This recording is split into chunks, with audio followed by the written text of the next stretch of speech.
সোনা মানিকেরও আমার আল্লাহ পাক আল্লাহ তাআলা বলছো আমার বান্দা বান্দিরা তোমরা যদি জান্নাত যদি পেতে চাও তোমরা যদি কবরে আসান পেতে চাও আগে দয়াল নবীকে আগে চিনে নাও মরার পরে জান্নাতি হয়ে যাও সুবহানাল্লাহ সুবহানাল্লাহ আমার আল্লাহ পাক আল্লাহ তাআলা বলতেছে ও আমার বান্দা বান্দিরা নামাজের আগে নবীকে চিনো রোজার আগে নবীকে চিনো হজের আগে নবীকে চিনো যাকাতের আগে নবীকে চিনো কোরআনের আগে নবীকে চিনো বুখারীর আগে নবীকে চিনো ইজমার আগে নবীকে চিনো কিয়াসের আগে নবীকে চিনো আল্লাহ পাক আল্লাহ তাআলা বলতেছে যারা নবী চিনে গেছে নবী চিনে গেছে মরার পরে তারা জান্নাতি হয়ে গেছে জোর বলুন না সুবহানাল্লাহ এই বাবাজি মুসলমান আমি পবিত্র কুরআন থেকে বাবাজি আয়াতে কারিমা তেলাওয়াত করেছি আল্লাহ পাক আল্লাহ তাআলা বলতেছে আন-নাবিয়্যু আওলা বিল মুমিনিনা মিন আনফুসিহিম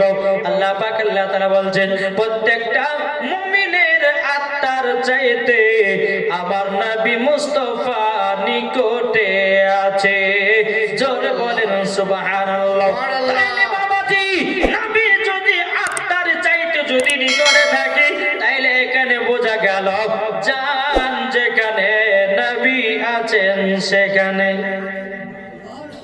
ঠিক না জান যদি আপনার কলকাতায় নবী আছেন কলকাতায় জান যদি হাওড়াতে নবী আছেন হাওড়াতে জান যদি পশ্চিম মেদিনীপুরে নবী আছেন পশ্চিম মেদিনীপুরে জান যদি মুর্শিদাবাদে নবী আছেন মুর্শিদাবাদে জান যদি আপনার রায়গঞ্জে নবী আছে রায়গঞ্জে জান যদি আপনার দিনাজপুরে নবী আছেন দিনাজপুরে জান যদি মালদায় নবী আছেন মালদায় জান যদি কালিয়াচকে নবী আছেন কালিয়াচকে জান যদি আপনার আসামে নবী আছেন আসামে জান যদি ত্রিপুরায় নবী আছেন ত্রিপুরায় জান যদি মদিনাতে নবী আছেন মদিনাতে জান যদি আপনাদের এলাকায় নবী আছেন আপনাদের এলাকায় জোর বলুন না সুবহানাল্লাহ এ বাবাজি মুসলমান ভাইরা ওগো আমার সোনা মানিকেরও তাইলে বাবাজি আগে নবীকে মহব্বত করো যারা নবীকে মহব্বত করে নিয়েছে বাবাজি তারাই মরার পরে জান্নাতি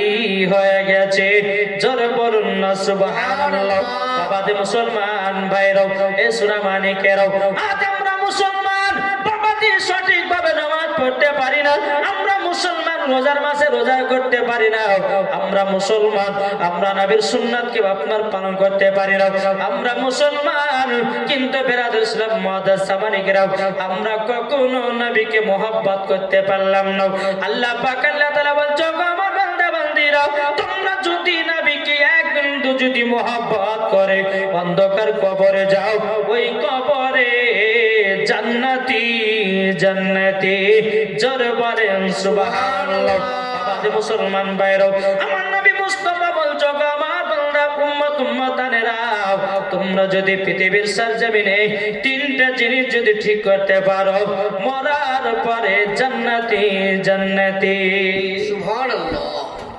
তিনটা জিনিসের মধ্যে কি শোনাবো নাকি জান্নাত যদি পেতে চান তাহলে তিনটা জিনিস আমার নবী মুস্তাফা বলেছে তোমরা সঠিকভাবে যদি পালন করতে পারো তো মরার পরে জান্নাতি হবে জোরে বলে এক নাম্বার হলো আমার নবী মুস্তাফা বলছো আমার উম্মত উম্মতানেরা তোমরা বাপ মার সেবা করো বাবা মা এখনকার ছেলেরা করে নাকি মা যদি বলে বেটারে তোমার আব্বা আছে মাঠে একটু খাবারটা দিয়েছো তখন ছেলে কি করে বুড়ে আঙুল দেখায় বলে তুমি যাও না সন্তান হলো ও বাবাজি মুসলমান ভাইরা এই সোনা মানিকেরা আমার আল্লাহ পাক আল্লাহ তাআলা বলছো আমার বান্দা বান্দিরা তোমরা যদি বাপ মার সেবা করতে পারো তোমরা যদি সেবা করতে পারো মরার পরে জান্নাতি জান্নাতি হবো আর বাপ মাকে যদি তোমরা দুঃখ কষ্ট দাও তোমরা মরার পরে জান্নাতি হবে না জান্নাতি হবে না বাবাজি মরার পরে জাহান্নামে দেওয়া হবে এ বাবাজি মুসলমান ভাইরা ওগো আমার সোনা মানিকেরা আপনাদেরকে বলতে চাই রে বাবা যারা বাপ মার সেবা করবি তারাই বাবা জান্নাতি হবে আমার আল্লাহ পাক আল্লাহ তাআলা বলতেছে ওয়া কুরাব্বির আমহুমা কামা রাব্বায়ানি সগীরা আল্লাহ পাক আল্লাহ তাআলা বলছো আমার বান্দারা তোমার বাপ মা ছোটবেলাতে যেরকম তোমাকে তোমাকে লালন পালন করেছে, তোমরা বুড়ো অবস্থায় বাপ মার লালন পালন করো। আল্লাহ যদি খুশি হয়ে যায় রে ভাই, মরার পরে জান্নাতি জান্নাতি। কি গো ঠিক না?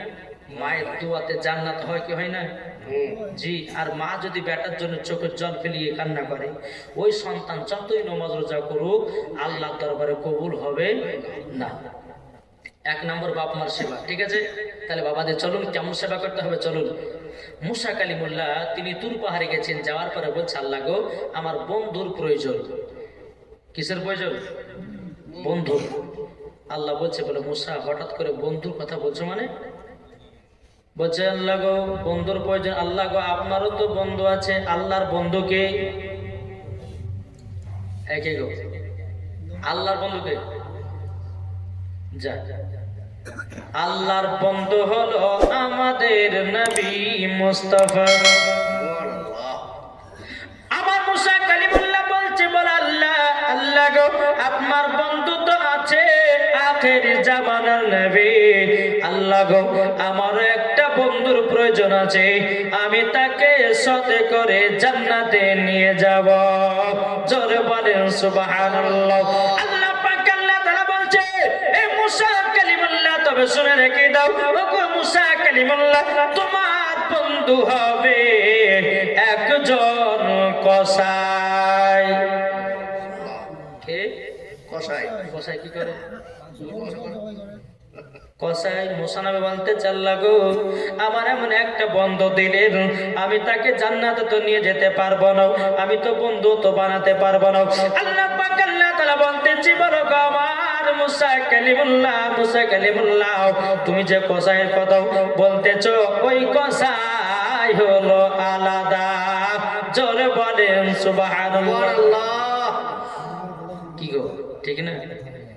বাবা যে মুসলমান শোনো মানে শুধু আপনাদেরকে এই কথাটা বলতে চাই যে মায়ের সেবা করলে পরে কি পাওয়া যায় নাকি গো? না ওয়াজ করে শুনেছেন কেউ বললো নাকি কোন মুরবিতে? ওই যখন গুনগুন করে আওয়াজ হচ্ছে মনে হয়েছে না, যদি বলে যে হুজুর ওয়াজটা শুনে তাহলে চেঞ্জ করবো। জি বাবা যে মুসলমান শোনা মানে কেরাও আল্লাহ পাক আল্লাহ তাআলা বলছে গো মুসা কালিমুল্লাহ তবে শুনে রেখে দাও, শুনে রেখে দাও, যাও অমুক শহরে অমুক এলাকাতে তোমার বন্ধু কসাই গোশত বিক্রি করতে আছে। মুসা নবী তুর পাহাড় থেকে নেমে বাবা এক পা দুপা করে আপনার চলতে লেগেছে। বাবা চলতে চলতে বাজারে যখন প্রবেশ করেছি তার বন্ধু কসাই জানো বাবা যে গোশত বিক্রি করতে আছে। এদিকে বাবা মুসা কালিমুল্লাহ বলছে এ কসাই কসাই তুমি তো কসাই? বলে হ্যাঁ এ কসাই তোমার বাড়ির আমি একজন মেহমান এসেছি। কসাই এত আনন্দ এত বাবা যে খুশি হয়ে গেছে। আপনার কসাই বলছে বলো গো আপনি আমার বাড়িতে মেহমান এসেছেন, কেননা আমার নবী মুস্তাফা বলেছেন যার বাড়িতে একটা মেহমান যাবে বাবা যে মুসলমান একটা নয় দুটো নয় ৭৭টা মেহমানের খাবারের বরকত আল্লাহ পাক বাড়ায়া দেবে। জোরে বলেন না সুবহানাল্লাহ। বাবা যে মুসলমান ভাইরা এ সূরা মানিকেরা বাবা যে আমরা বহুত এলাকাতে যাই রে বাবা, কোন সময়তে কলকাতায়, কোন সময়তে হাওড়ায়, কোন সময়তে দিনাজপুরে, কোন সময়তে রায়গঞ্জে, কোন সময়তে আপনার মালদায়, কোন সময়তে কালিয়াচক, কোন সময়তে আসামে, কোন সময়তে আপনার ত্রিপুরাতে বাবা বহুত এলাকাতে আপনার ঘুরে বেড়াতেছে। বাবা যে প্রত্যেকটা এলাকায় এলাকায় মানুষদের সম্মান আলাদা আলাদা না? জি কিছু কিছু জায়গাতে কি বক্তার কোনো সম্মান নাই। জি বক্তা কি খাইলো কি খাইলো না, বক্তা কত থেকে আসলো খাইছিল না। বাবা যে মুসলমান একটা কথা বলে জালসা দিচ্ছেন ভালো কথা, বক্তাকে নিয়ে এসে যদি বাবা যে কষ্ট দেন কিন্তু জালসা বেকার হয়ে গেল। কেননা আমরা বহুত দূর দূর যাই মুসাফির হয়ে বেরাদুল ইসলাম, আর এই মুসাফিরের দোয়া যদি আল্লাহ পাক আল্লাহ তাআলার কাছে দোয়া করে দেয় তা আল্লাহ বলছে মুসাফিরের দোয়া কারেন্টের মতো কবুল করবে। জোরে হবে না? জি বাবা যে আল্লাহর নবী সাল্লাল্লাহু আলাইহি সাল্লাম বলছে মেহমান যখন আসবে মেহমানের তাবেদারি করো, সম্মান করো, আর তাবেদারি সম্মান যখন তুমি করবে তোমার বাড়িতে আল্লাহ বরকত দিবে। জোরে বলে সুবহানাল্লাহ। নাকি বলছেন? বেরাদুল ইসলাম মুআদ্দাস সামানি কিরাম, মুসা কালিমুল্লাহ বাবাজি মুসলমান কসাইটাকে বলতেছে, এ কসাই তাইলে চলো তোমার বাড়িতে যাই। কসাই বাবা কি করেছেন? বেরাদুল ইসলাম কিছু কলিজা নিয়েছে। কি নিয়েছে? কলিজা। কলিজা নেওয়ার পরে বাবা টুকটুক টুকটুক করে চলতে লেগেছে। চলতে চলতে বাবাজি কসাই যখন মুসা কালিমুল্লাহকে বাড়িতে যখন বাবা নিয়ে গেলেন, মুসা নবীকে একটা ঘরের ভিতরে সুন্দর একটা বিছানা দিলেন। বলছে, হুজুর আপনি এই বিছানাতে আরাম করুন, আমি একটা কাজ করব, সেটা হলো জান্নাতি রাস্তা। মুসা নবী বলতেছে, বলো কসাই কসাই জান্নাতি রাস্তা মানে? তখন বলছে, বলো হুজুর জান্নাতি রাস্তা মানে আমার আম্মা জানের সেবা করব, তারপরে আপনার খিদমত করব। জোরে বলেন সুবহানাল্লাহ। কিন্তু কসাই জানে না এটা মুসা নবী। কসাই জানে না যে এটা মুসা নবী। এই কসাই ভাবছে যে আমার বাড়ি মেহমান এসেছেন, তার সম্মান করব। কিন্তু কসাই জানে যে এটা আল্লাহর নবী মুসা কালিমুল্লাহ, এটা কিন্তু কসাই জানে না। বেরাদুল ইসলাম মুআদ্দাস সামানি কিরাম, এ সোনা মানিকেরাম, যখন মুসা নবীকে ঘরের ভিতরে বাবা যখন আরাম করার জন্য বসতে দিয়েছে রে বাবা, এদিকে আপনার টুক টুক টুক টুক করে কসাই যায় মায়ের কাছে। মা জননী বিছানায় পেশাব করে রেখেছি, মা জননী বিছানায় পায়খানা করে দিয়েছি। কসাই বলছো, গো মা জননী, মা আপনাকে আমি একটু গোসল করাইয়া দেব, আপনার বিছান গেলে আমি চেঞ্জ করে দেব। ও গো মা জননী, আপনার বিছানটা আমি পরিষ্কার করাইয়া দেব। মা জননী চোখের পানি ঝরঝর করে পেরে বলছে, বেটা গোসাই গো, তোমার মতো বেটা যদি প্রত্যেকটা মুসলমানের ঘরে ঘরে হতো, কোনোদিন বাপ মা দুঃখ কষ্ট পেত না। জোরে বলেন সুবহানাল্লাহ। মার সেবা করলো, বাবাজি মায়ের বিছানা পরিষ্কার করলো। বেরাদুল ইসলাম মুআদ্দাস সামানি কিরাম, যে গোস্তের কলিজাগুলো নিয়ে এসেছিল বাবাজি কসাই নিজের হাতে কলিজা রান্না করেছে। রান্না করার পরে কসাইয়ের বিবি বলছে, স্বামী গো আমাকে দুটা কলিজা দেন। বলে হবে না। বিটিতে বলছে, আব্বা গো আমাকে দুটা কলিজা দেন। বেটাতে বলছে, আব্বা গো দুইটা আমাকে কলিজা দেন। বলে হবে না, হবে না। কেন হবে না, কেন হবে না? কসাই বলতেছে, বলো আমার বেটা বেটি তোমরা শুনে রেখে দাও, এই গোস্তটা রান্না করেছি, কলিজা রান্না করেছি শুধু আমার মায়ের জন্যে। জোরে বলেন না সুবহানাল্লাহ। এই বেটা বেটি ও আমার বিবি শুনে রেখে দাও, আমার মায়ের যখন খাওয়া হবে, যদি বাঁচে খাওয়া, আর যদি না বাঁচে তাইলে পরে আর পাবে না। বাবাজি মুসলমান ভাইরাও, এ সোনা মানিকেরাও, যখন বাবা গোস্তের কলিজাগুলো রান্না হয়ে গেছে, কসাই আপনার গোস্তগুলো আপনার কলিজা নিয়ে এসেছে। নিয়ে আসার পরে বলছো, গো মা জননী, ও গো মা জননী আপনি নেন, নেবার পরে নেন কলিজাগুলো খান। বেটাতে একটা একটা করে কলিজা মাকে মার মুখে চাপমা দিয়ে দিতেছে। আর মা জননী চোখের পানি ঝরঝর করে বেড়ে বলতে চাল্লা গো, ও গো রব্বুল আলামিন, আল্লাহ গো আমার বেটা এত সেবা করে, নিজের হাতে রান্না করে আমাকে খাওয়াতেছে। বেরাদুল ইসলাম মুআদ্দাস সামানি কিরাম, যখন মার সেবা হয়ে গেল রে বাবা, এদিকে কসাই এক পা দুপা করে মুসা নবীর ঘরে গেছে। যাওয়ার পরে বলছে, হুজুর বেয়াদবি মাফ করে দিবেন, আমি মায়ের সেবাতে একটু লিপ্ত হয়েছিলাম, আমি মায়ের সেবা করতেছিলাম, ও আমার হুজুর গো ক্ষমা করে দিবেন। হুজুর গো এবার আপনার সেবা করব এবং আপনার তাবেদারি করব। বেরাদুল ইসলাম মুআদ্দাস সামানি কিরাম, মুসা নবী বলতেছে, বলো গো কসাই, তবে শুনে রেখে দাও, শুনে রেখে দাও, তুমি যে তোমার মায়ের সেবা করো, আচ্ছা বলো না তোমার মা জননী তোমার জন্য কি দোয়া করে? কসাই বলছে, বলো হুজুর গো আমার মায়ের যখন আমি সেবা করি, আমার মা জননী আমার জন্য দুটা দোয়া করে। দুটো দোয়া করে। বাবা যে মুসলমান ভাইরাও, এ সোনা মানিকেরাও, মুসা নবী বলতেছে, বলো গো কসাই, কসাই তাইলে বলো না তোমার মা জননী দুটা কি দোয়া করে? কসাই বলছে, নবী ওগো আমার হুজুর আপনি শুনে রেখে দিন, আমার মা জননী এক নম্বর দোয়া করতো, আল্লাহ গো আমার কসাইকে আল্লাহ আপনি বড় লোক বানায়া দিও। ওগো হুজুর, আমাদের এলাকার ভিতরে আমি 1 নাম্বার হলাম বড় লোক। জোরে বলেন না সুবহানাল্লাহ। এ বাবাজি মুসলমান ভাইরা, ওগো আমার সোনা মানিকেরা, যখন বাবাজি কথা বলার পরে বাবাজি মুসা নবী বলছি, এ কসাই, 2য় নাম্বার তোমার মা কি দোয়া করতে বলো না। তখন কসাই বলছে, হুজুর গো, 2য় নাম্বার দোয়া মনে হয় কবুল আল্লাহর কাছে হবে না, আমার মনের আশা পূর্ণ হবে না। মুসা নবী বলছে বলে কসাই একবার বলো না, বলো না।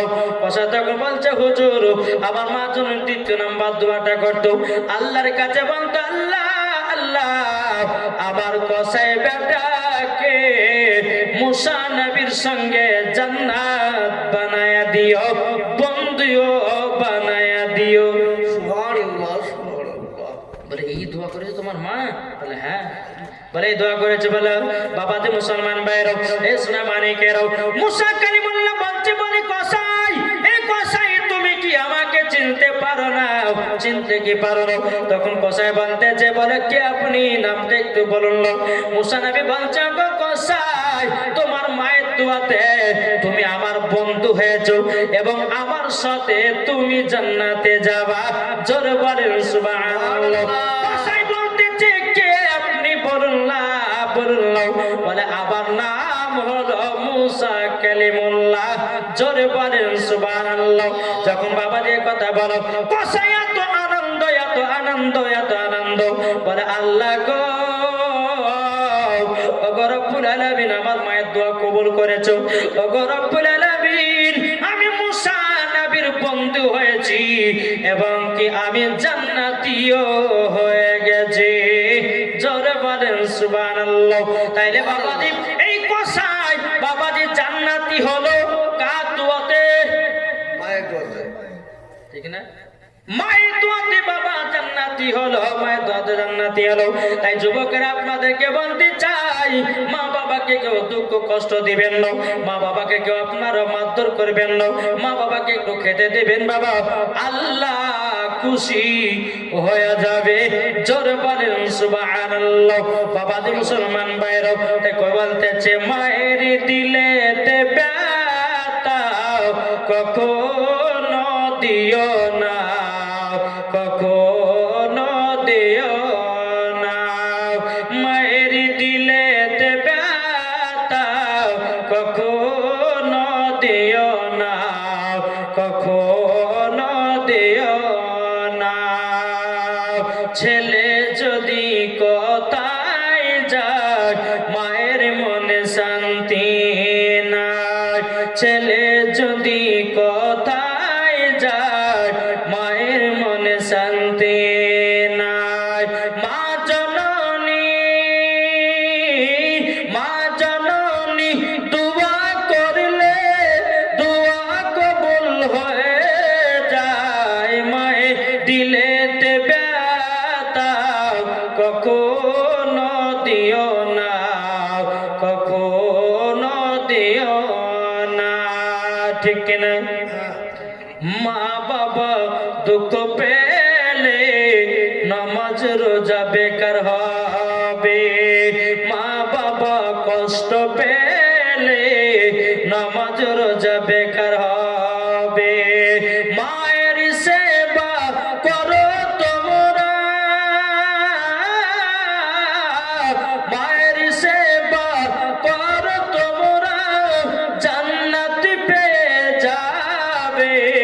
মায়ের দিলেতে ব্যথা কখনো দিও না, কখনো দিও না। যেরকম সুবহানাল্লাহ। সুবহানাল্লাহ। বলুন না, মাকে কে কে মোহাব্বত করবে একটু হাত দিলে বলে। আমাদের নাই দিলে চলে গেছে। কি গো? যাদের নাই মা, শুনেন, যাদের মা নাই প্রত্যেক জুম্মার সময়তে নামাজ পড়ার পরে মায়ের কবর জিয়ারত করবেন। এই বাবাজি মায়ের কবরের পাশে ক্লাসে গিয়ে যদি 3 বারে ক্লাস ওরা পড়তে পারে, একটা খতমের সব আল্লাহ দান করবে। আর একটা খতমের সব যখন আল্লাহ দান করবি, আল্লাহ পাক আল্লাহ তাআলা বলছেন আমি তার মায়ের কবরের আযাবকে বন্ধ করে দেব। জোরে সুবহানাল্লাহ। যাদের মা যে ভালো সেবা করবেন, যাদের মা নাই বাবা আপনার কবরে যাবেন। বেরাদর ইসলাম মুআদ্দাস সামানিকরাম, যারা মায়েদের জন্য আপনার মহব্বত করে, যারা মা বাবার সেবা করে, আল্লাহ পাক আল্লাহ তাআলা বলতেছে তারে বাবাজি জান্নাতে জান্নাতি। জোরে বলেন সুবহানাল্লাহ। তাহলে জান্নাত পেতে গেলে এক নম্বর হলো, এক নম্বর বাপ মার সেবা করা।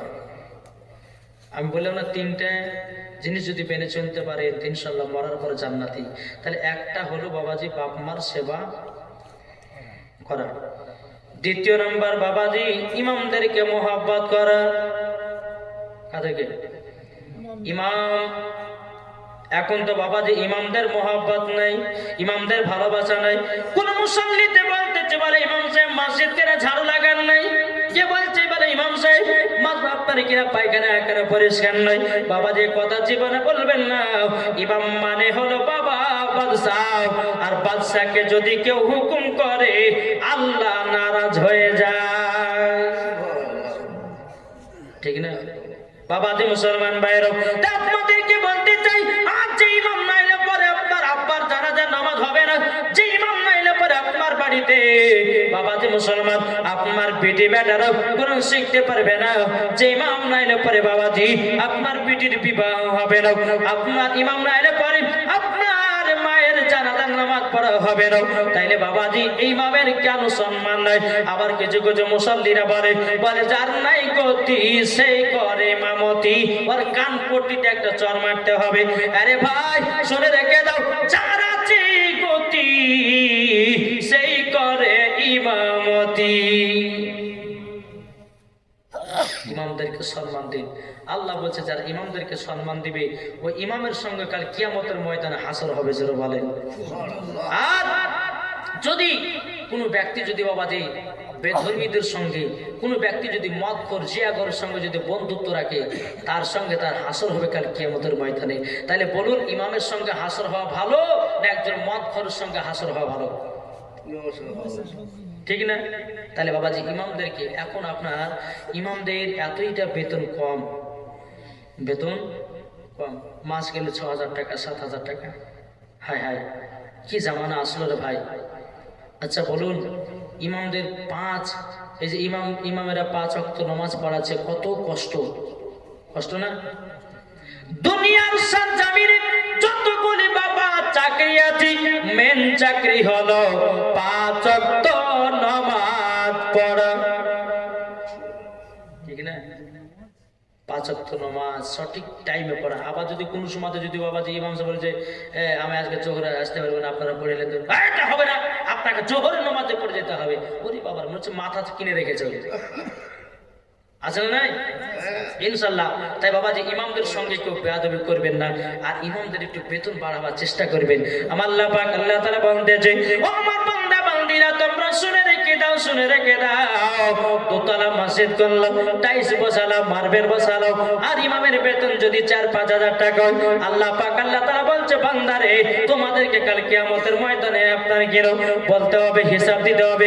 কেননা বাবাজি মুসলমান ভাইয়েরা, এই সোনা মানিকেরা, যে ইমামের দ্বারাতে বাবাজি আপনি জান্নাতি হবেন, আর সেই ইমামকে যদি আপনি 4-5 হাজার টাকা বেতন দেন, বাবাজি মুসলমান নামাজ পড়বে যখন, ইমাম সাহেব যখন কিরাত পড়বে আলহামদুলিল্লাহি রাব্বিল আলামিন আর রহমানির রহিম মালিক ইয়াউমিদ্দিন, এদিকে ইমাম সাহেব বাবাজি নামাজ পড়াতে পড়াতে আপনার চিন্তা করবে, বলে আল্লাহ গো 5,000 টাকা মাসে বেতন পাই, এখন বিবির জন্য শাড়ি কিনবো না বেটার লেগে জামা কিনবো না বেটির লেগে জামা কিনবো।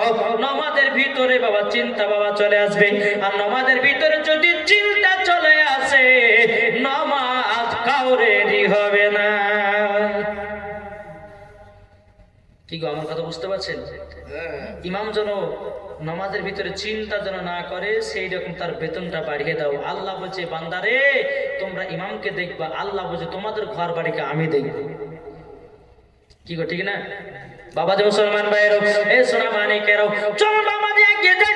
আল্লাহ পাক আল্লাহ তাআলা বলছে গো আমার বান্দা বান্দিরাও তোমরা যখন ইমামের সঙ্গে যখন মুহাব্বত করতে পারবা আর মুহাব্বত করার পর যখন অন্ধকার কবরে যাব মরার পরে জান্নাতি হয়ে যাওয়া জোরে বলেন সুবহানাল্লাহ বাবাজি মুসলমান ভাইরা এ সোনা মানিকেরা আপনাদেরকে বলতে চাই বাবাজিরা কেউ বাবা নামাজ পড়ে জান্নাতি হতে পারে না হতে পারে রোজা করে জান্নাতি হতে পারে না হতে পারে কোরআন পড়ে জান্নাতি হতে পারে না হতে পারে কিন্তু আল্লাহ পাক আল্লাহ তাআলা বলছে গো আমার বান্দা বান্দিরা তোমাদের ভিতরে ঈমান আকীদা যদি সতেজ থাকে মরার পরে জান্নাতি হয়ে যাওয়া জোরে বলেন সুবহানাল্লাহ এ বাবা মুসলমান ভাইরা আল্লাহ পাক আল্লাহ তাআলা বলছে গো আমার বান্দা বান্দিরা যে ইমামের পেছনে নামাজ পড়ো এখনকার বাবা কিছু মুসল্লিকে দেখা যায় বাবা যে ইমামের পেছনে পড়ে ইত্যাদিতে 2000 ইমাম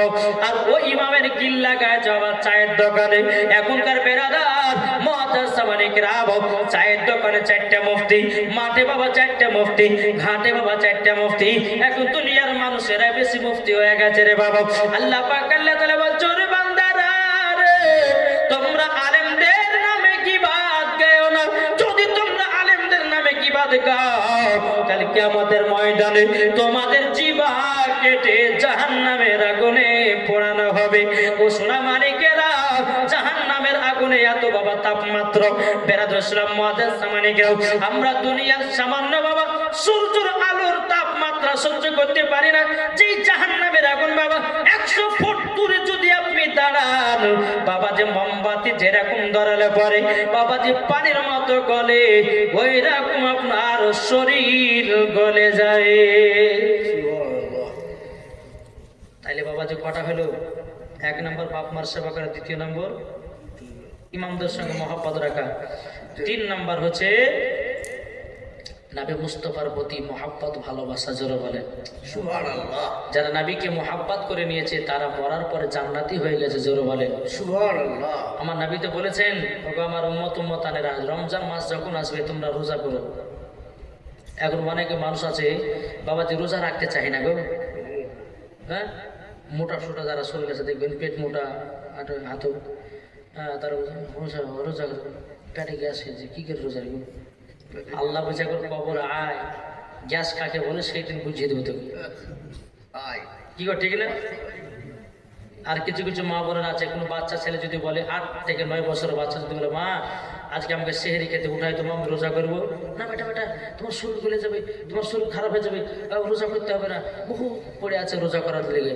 না মা কখনো মানা করবেন না বাচ্চাদেরকে উঠাবেন অভ্যাস করাবেন রোজা রাখা করাবেন বেরাদ ইসলাম মুআজ্জাজ সামানিকরাম দেখবেন ওই বাচ্চাটা যখন বড় হবে সে তখন রোজাদার হয়ে যাবে জোরে বলেন সুবহানাল্লাহ আসুন আমি পবিত্র রমজান মাসের কিছু ওয়াজ আপনাদের সম্মুখে আমি বলবো একটু আপনাদেরকে শুনতে হবে মন ভরে প্রাণ খুলে ইনশাআল্লাহ যদি ভালো লাগে সুবহানাল্লাহ চলবে আর একবার মদিনা থেকে দিলটি লাগিয়ে ঝুমঝুম আওয়াজে দরুদ পড়ুন আল্লাহুম্মা সাল্লি আলা সাইয়্যিদিনা মাওলানা মুহাম্মদ ওয়া আলে সাইয়্যিদিনা মাওলানা মুহাম্মদ কে যাও ভাই নবীজির কাছে জোর হবে না সুবহানাল্লাহ কে যাও ভাই নবীজির কাছে এই পাগলের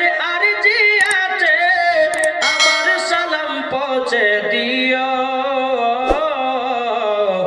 এ গরিবের কি বা করার আছে মাওলা গো এ গরিবের কি বা করার আছে কে যাও ভাই নবীজির কাছে এই পাগলের আরজি আছে আমার সালাম পৌঁছে দিও